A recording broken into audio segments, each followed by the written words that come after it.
Chatter asks, isn't everything now on inadmissible because he said he wants a lawyer? I think it becomes a fight at that point. Like, it should, you know, hypothetically be inadmissible at that point because the right to counsel is attached.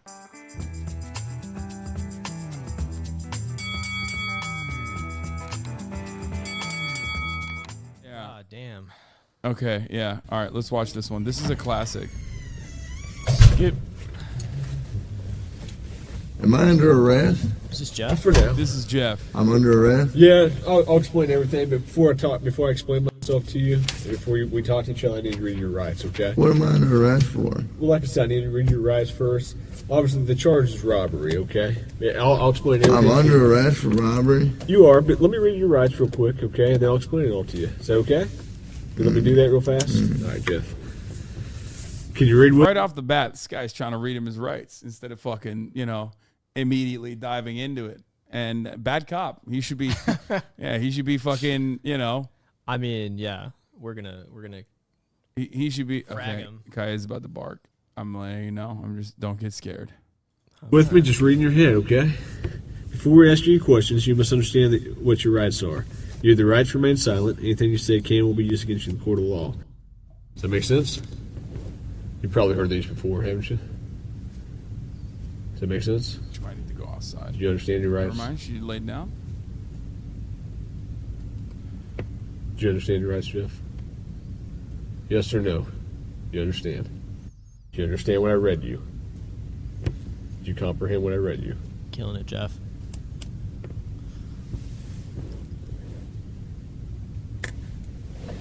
Jeff, I'm just here to talk to you and figure out what happened and move you on out of here at least some of it.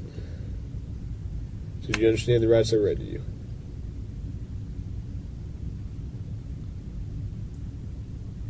Give him nothing, If you got Jeff. something that says you didn't do this robbery, this is your chance to talk to us. Okay, good cop. Usually I'm the prick. You look like the prick. Oh! This is Jeff. This is where the Jeff is a comes from. heroin addict and has been for the last 14 years. He is 6'5", weighs 153 pounds, and has now found himself in the unfortunate circumstance Lightweight. of being charged with armed robbery. This is in the state of Georgia, so if found guilty, they will render him the minimum term of 10 years without parole, up to the maximum term of life in prison.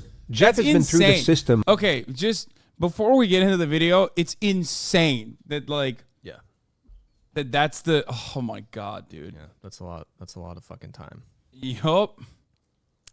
Yeah, they should just melt him into biomatter. You know, save the state some money, and then you can use him as fuel. You know, you can use his human remains as fuel instead. That's what we're gonna be I don't like moving that. towards in America, I think, eventually. Multiple times over, and he will know that if indeed found guilty, his sentence will be considerably longer than the minimum 10 years due to his previous convictions. Predicate. Jeff, do you understand your rights? Yes or no? I'm not asking if you want to talk to me at this point. I just want to know, do you understand what I read to you? So am I under arrest? Yes, you're under arrest. I'm getting back to the cell. I don't talk to you All right. motherfuckers. Okay, fair enough. Want a Coke? He's back. Yup, he You'll pop it extracted open or a you need to? Coca-Cola out of him. Jeff has become somewhat of a cult figure in the domain of interrogation footage. His recognition seems to have grown through his own popularity, as opposed to the notoriety of his crimes, like most others. Conveying the exact reasoning behind this can be tricky, as the interest in this character will no doubt vary by the individual. Yet we've found the most collective reason can be explained through a single pop culture reference: the anti-hero. While the concept is The timeless, Joker. the actual term was created through the realm of modern cinema. There's a diverse number of characters passing through the decades that fit the criteria. Yet perhaps the most textbook example could be the protagonist from the 2003 feature Bad Santa, a middle-aged man simply known as Willie. This is a character that lies, cheats, steals, swears at children, drinks an inconceivable amount of alcohol, and is generally See? extremely He's drunk driving. unpleasant to every single person Excellent he comes form. across. Excellent form right there. Who's here, Jimmy? This is so weird. Santa. Oh, fucking great. Let's tell him what you want for Christmas.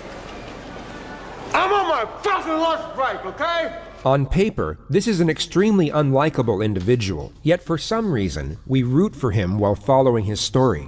Anti-heroes are flawed, as are we. Their moral complexity mirrors our own, and just like us, they are learning and growing as they move along the path of life. Their mistakes make us think of our mistakes, and perhaps the reason we root for their redemption is the reflection of ourselves rooting for our own. So you might be curious about the contrast between the anti-hero and the villain. One we embrace and relate to, while the other we despise and detach from. Both are driven by selfish motivations, yet our emotional response differs between them. The reason for this, while not necessarily obvious, is a relatively simple formula. The anti-hero must have a glimmer of humanity alongside a noticeable vulnerability. This is what allows the viewer to truly connect with the character. It allows us to forgive them when they are unethical, but admire them when they are noble. It allows them to be angry, cowardly, and greedy, but also cheerful, brave, and empathetic. Who the fuck is Thurman? Is that you? Is your name Thurman?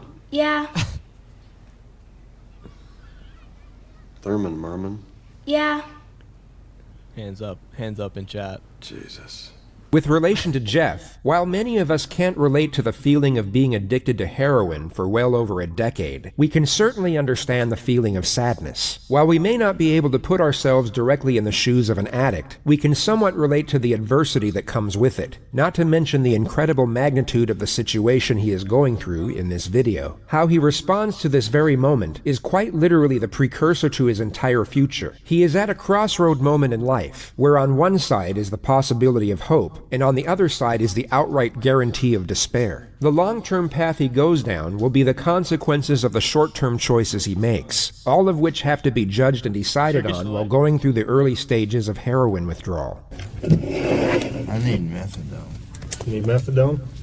Yeah, you guys Okay. give me that methadone or what? I don't have any. Do you have medication for it, or a prescription for it? Or? No.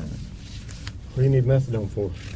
Cause I'm a fucking junkie and you guys, I can't get no methadone. I'm gonna go through withdrawal here in a minute. Where do you usually get your methadone from? I don't get it. I get heroin. So methadone is a medication. I was just talking about methadone and that it's a real problem. Yeah. Wait, hold on. But just the methadone thing. Oh, yeah. It's just that, it's a medication that people need when they're going through withdrawal. It's also something that people use so that they can get off of heroin. And, a lot of jails and prisons provide it to people. And I don't think a lot of people know that necessarily, that it's not like it's a medication that people need. Same with Suboxone, yeah. So I don't know. It's just something to he's talking about he's not getting methadone. Imagine basically not getting medication. So he's probably in tremendous pain right now. Just something to think about. Yeah.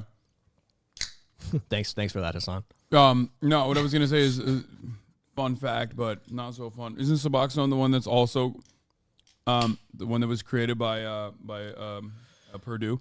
Yeah. Yeah. So they created the problem with OxyContin, and then they created the solution, which is Right. And I think also even not getting too back into it, but these bad actors who do these things, the Sackler family, creating the entire opioid crisis, basically, who are never held accountable in any sincere way, stuff like that. And when I was in law school, I went to a fancy law school, and where'd you go? I don't want to say. Oh, really? Well, It's not public? it's I went to Columbia, but it's not a big Flex, dude. Why'd you flex like that? you. Wow, But, so, dude. Oh yeah, I hate you so just much. leak your fucking LSAT score too. Yeah, okay. So anyway, when I was there, what was your LSAT score? I'm not telling you. Oh, come on. No, I don't want to Come say. on. No, I'm not saying. I'm not saying that. What are you talking about? We're not talking about that. Okay, It's go not on. important. Anyway, I was in a legal writing class, and they had just done this big expose about the Sacklers, and I was saying how, I thought it was unethical to be a lawyer who represented, people like the Sacklers. I thought it was an ethical choice that people could make and determine who they're representing. And the professor for this writing class was the personal family attorney of the Sacklers. So you can imagine how that went was not great. It's pretty funny. She was very nice, you know. Sometimes people doing bad things are interpersonally very nice. And I know it's complicated. You know, the funny thing about doing public defense work is sometimes people are like, yeah, see, like you agree, everybody deserves a defense, just like I think, you know, DuPont Chemical deserves a defense when they poison a town. And it's like, I think you can make choices about the people you represent and how they represent them and the power structures you choose to support, you know? How long you been using heroin? Long time, buddy. What are you trying to talk to me about here? You're not gonna eat it. I am. What happened last Better night. eat that, bro. Look, here's the deal. Either you're in a bad set of circumstances, or you went and committed an armed robbery last night. Yeah, All right? I'm in a shitty, wrong place at wrong time. Obviously, I didn't commit no fucking armed robbery. All right, then let's talk about this. Let's I not don't have keep nothing. up I the don't talk act. to the police, man. I think it's in your best interest to. How? Man. I don't talk you're to the sitting police. here. Okay, I've been through the system, buddy. I know how I know it you. works. By the way, okay, this, you might disagree with this. This is not a JCS thing, but one thing I've seen in all of my years of watching interrogation videos is the more comfortable the person is in handcuffs, the more likely they've been through the fucking system. This dude will literally just like sit there in the interrogation room. Is he handcuffed right now? Yes. Yeah, he's just sitting there like it's totally normal. And as someone who has been handcuffed, let me tell you something. It is an incredibly fucking uncomfortable situation. If you're like not used to it, he's hella fucking casual about it. Yeah. That's how you know someone's been run They've through been a little through bit. it, yeah. And I think that's sad. Yeah. I know you have. You're Jeff. not my friend. I'm not your friend. Like he's like using his hands even though he's handcuffed when speaking. Like that other guy that we watched like a while back, if you remember. Trying to fucking get me, or you're No, trying I'm not trying to get all you. you're trying to get is some fucking stupid ass fucking confession, and you're not gonna get one. Jeff, I'm not going to get a confession out of you for nothing. Exactly, because I And didn't I'm do not nothing. trying to get a confession out of you. Okay, I'm gonna tell you, I didn't commit no armed robbery, and y'all ain't got no fucking evidence saying I did. Let me go. All you did is find me sitting in my buddy's house because my fucking buddy's dog's going ape shit. I go outside, there are cops everywhere, and they spotlight me. They say, "Come here." I say, "What's up?" They search me. They ain't find Hang on. nothing. What's Let up? me read this. No, before- Yes. because I'm not gonna sign it. You don't have to sign it. But let me read it for you. Okay? I'm not signing nothing. You don't have to sign it. Why Let are me you read reading it You then? already read it to me earlier. I know we did, but I'm going to read it to you again. Thanks for the coat. You're welcome. Before we ask any questions, you must understand what your rights are. If you cannot afford a lawyer and want one, a lawyer will be provided for you. Well, If he's you like decide to getting answer up. questions now without a lawyer present, you will still have the right. You also have the right to stop answering at any time until you talk to a lawyer. Do you understand the rights I've explained to you? No. Huh? Okay. Tell me what happened last night. Plain and simple. Your side of the story. I'm not talking to you. I'm a lawyer. Hell yeah. All right. This is I what I told don't you this understand. was- I told you I know, this was but gonna this is what I don't understand, Jeff. You were sitting there talking just like you were ready to sit here and tell me what happened last night, and then all of a sudden I read that to you and you screw it, I ain't talking to you. I want a lawyer. I don't understand that. What wanted us to changed? go Just skull, baby. Because I told you what. I already told you what happened. You didn't. How didn't I? You didn't tell me what happened last night. How didn't I But- just tell you what? But now you've handcuffed me, and I can't. Chatter asks, isn't everything now on inadmissible because he said he wants a lawyer? I think it becomes a fight at that point. Like it should, you know, hypothetically be inadmissible at that point because the right to counsel is attached. But then he's obviously detained. But you know, it becomes something you slog it out. But yes, They still extract information out of you and they will try to. They try. Yeah. Talk to you because you asked for an Well, attorney. How He said, didn't by I the way, just this tell is you good. what? He just How look. didn't I? You didn't tell me what happened last night. How didn't I But- just tell you what? But now you've handcuffed me, and I can't talk to you because you asked for an Well, attorney. you So, handcuffed okay, me. that's fine. Yeah, bro. But Saying I it will to the tell guy you in right the now, you're handcuffs that still you on hold handcuffed for me. robbery. I know. I don't know why I need a fucking lawyer because obviously I didn't do nothing, and obviously you guys know I didn't do nothing because I've been arrested for the same bullshit before, and you guys don't interview me this much. So, wham bam, thank you for the coat. Put me back in the cell. Yeah.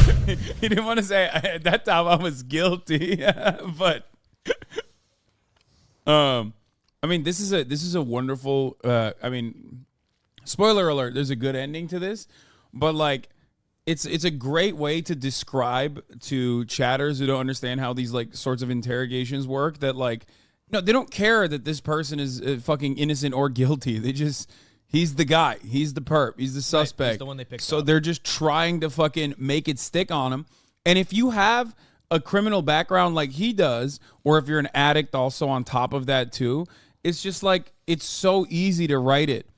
That's why all of the post hoc rationalizations and the justifications for like murders in the hands of the police or any kind of like brutality or murders in the hands of a deputized civilian like the Jordan Neely case is basically the media also doing that. They're fitting a narrative. They're basically saying like, no, this person deserved it. This person deserved to have this happen to them. What's that? Just my phone. All right.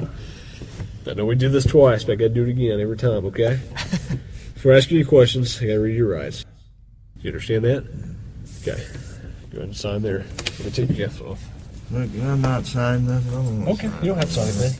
You understand your rights, though, right? Yeah. That's all I need is a verbal yes? Yeah. Okay.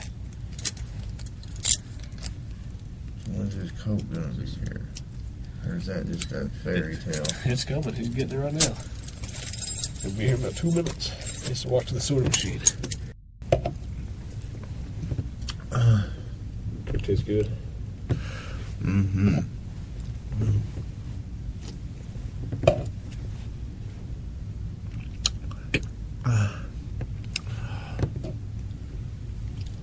I have enough evidence Like what? of the armed robbery, okay? But, you know, if you're saying you didn't do it, you need to give me your side of the story. I didn't do it. Okay, well, give me your side of the story. You got to, convince me. Because I got a lot of evidence. I got a lot of physical evidence. Well, like what? Name the physical. Well, I don't need to, why should I tell you that? I mean, you haven't been helpful to me at all. Oh yeah, you're naked. Hold on. I don't believe that you got any evidence. Where I was in the pool. There's only a Hot couple tub pieces street. of evidence I'm missing. Name them. What's that? Name them. Well, why do I need to do that? You haven't helped me out at all. You give me a little bit, I give you a little bit. We go back and forth. I give you one of my pieces of evidence, now give me a little something.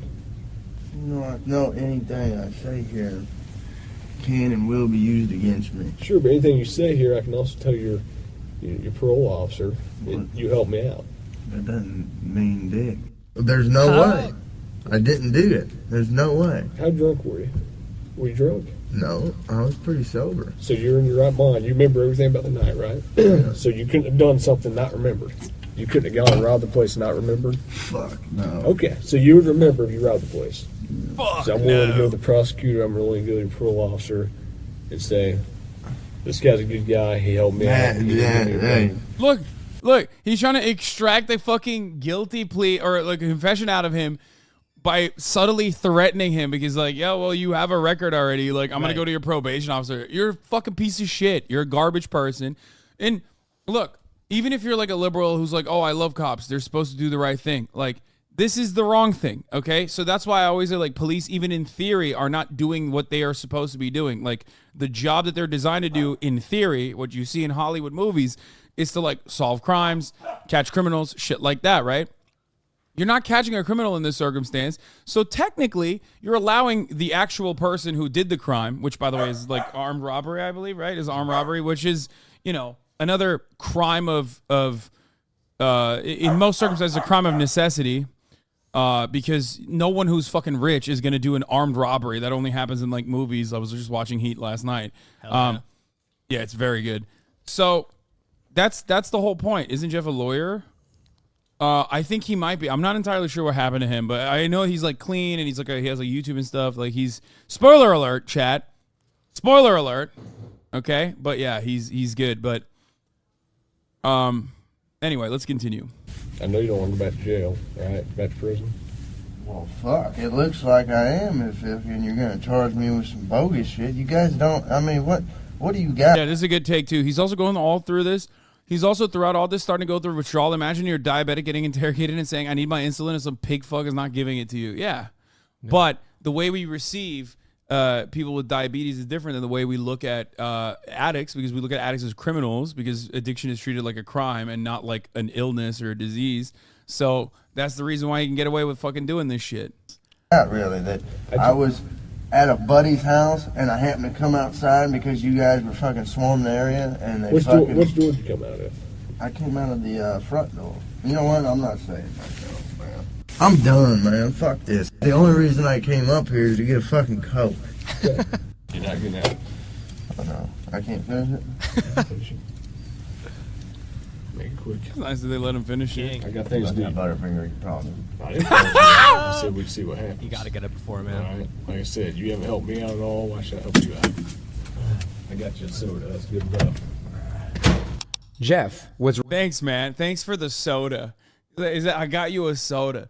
This like he just doesn't even fucking treat him like a human being, dude. released from custody just under 12 hours later. And that takes us to the final and perhaps the most important component of an anti-hero, the conclusion, which unfortunately in this particular case is unknown. The final outcome of this story Wait, that's will not vary true. depending on the source. Some with a happy ending, others a cautionary tale. One legend has it that Jeff got clean soon after his release and now works in the corporate marketing team for Coca-Cola, while another states that he was picked up the day after for the same charge and is now facing down a 15-year sentence in Georgia State. No.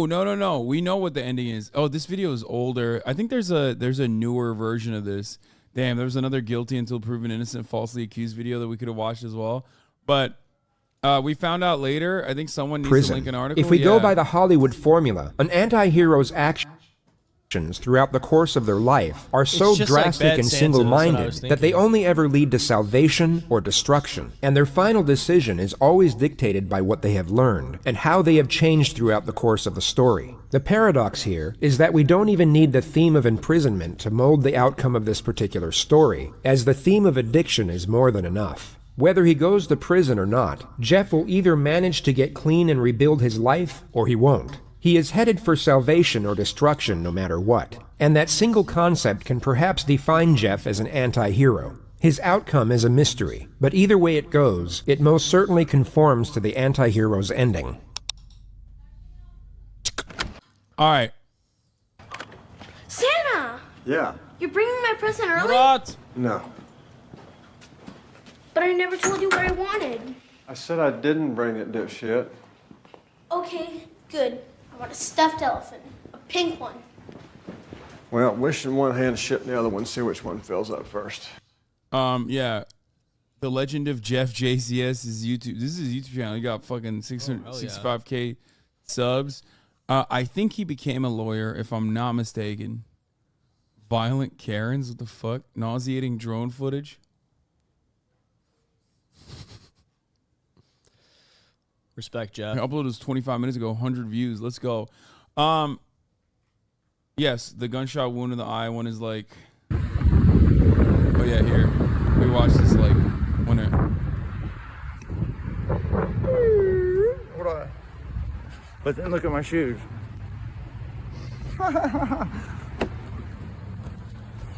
Just showing up unannounced to the prosecutor's office because the note basically said, due to COVID-19 pandemic and complications that could arise, I shouldn't have to show up.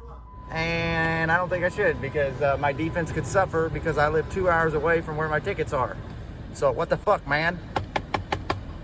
They gotta grant me that shit. Who's with me? And yeah, I fucking overdressed, so what? Let's go, Jeff. You gotta fucking give them a preview of what's to come in court. You'd be surprised. People take you much more serious. Don't pay attention to my shoe because I didn't think they'd see them, and they didn't. She wasn't even there, so I just left her a note. So I got all dressed up for nothing. I don't know. Is he defending himself or? I don't know, but. Oh yeah. Well, I'm glad he's out. I wish him well.